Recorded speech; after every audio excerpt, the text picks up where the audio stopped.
Hello everyone, you're welcome to today's edition of Who Should Train the Male Child. Last week we looked at various areas of training. We looked at the area of morality, spirituality, we looked at the sexuality and the emotional balance of the child. Years back I was at a meeting. It was actually a marriage seminar, and the convener asked couples to send in their questions. Most of the questions sent in were from women, and the women were saying, my husband would not help out in chores at home. He would not even encourage the sons to do house chores as well.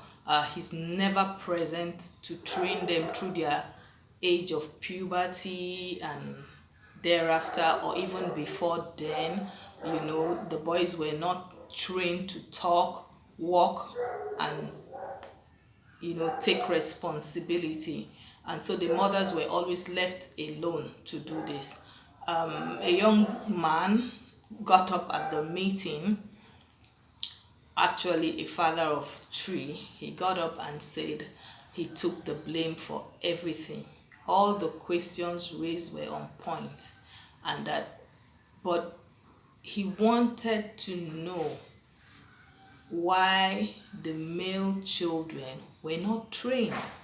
That while at home he saw his mother jump on the girls at everything, his father jumped on the girls at everything, but nobody took them seriously, and so this is how they turned out. That's why we have to put these things in place. Fathers need to get up and begin to train their sons right here.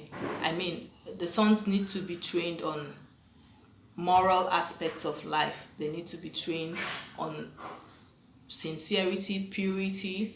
They need to get some training on respect. Yes, all of this would come in from the religious trainings the parents will give the child at home, apart from other forms of training. A father should be able, by whatever kind of instructional manual he has based on his religion, to instruct his son on what is right and acceptable to God and to men. There should be a balance in these teachings so that the child is well-rounded and can fit into society properly. There's also the training for gratitude, which is also one of the moral values that the children should get firsthand from their parents. Children should be taught, regardless of who offers something or who is receiving anything from them, to always show gratitude to God and also to men as well. A grateful heart grows and blossoms, and so parents should always teach their children to show some form of gratitude when they receive or when they are even giving. They should show some form of gratitude. We are also going to look at the child's level of patience. Our children should be able to exercise some real level of patience here. Long suffering, it's very important for their growth now and in the afterlife, because we are seeing here that a lot of children are no longer patient. They want to hit it quick. There's this get rich quick mentality. There's this I want to graduate early mentality, and so they get frustrated when things are not turning out right. Our children don't know pain. Parents should sit with their children. Fathers should sit with their sons and talk about patience. They should share with them the dignity in labor. They need to work to make a living. They need to teach their children about value systems, on commitment, on diligence, and so the children should have the strong ability to stand in there in the days of their trials, in the days of their challenges.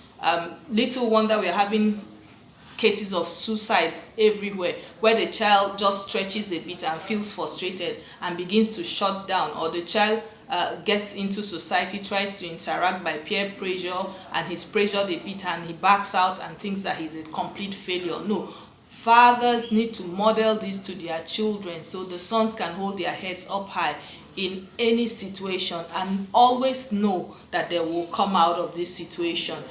the children should realize that challenges are a part of life, and who would say this to them if not the parents? I mean, the media won't tell them this. The media is painting all rosy stories everywhere, and so we should expose the children to this, and so it becomes a lesson for life. We should teach our children to respect elders, regardless whether it's family members, whether they are strangers. I see a popular trend going on now in society where a father stands with his son, and an elderly person walks past, a woman is seated and is not is standing, probably in a meeting or in a bus station, and everybody is sitting, the little child is sitting, and an elderly person is standing. The father won't even ask the son to get up. He sees nothing wrong. He says, my child deserves to sit. No, no, sir. You should have taught your son at home that when he sees women standing, or when he sees elderly people or sick people or weak people standing, he should get up and let them sit. He's still young. I mean, his bones are strong there. And so all of this should be taught the children right from the beginning. What's the best time to teach them this? No time is too early, neither is there any time that is too late. The child should be taught this right from the early age. When we were talking about respect, a part of it should be empathy. Our children should be taught to show empathy to people. That's trying to breed the love sense in them, where children learn community.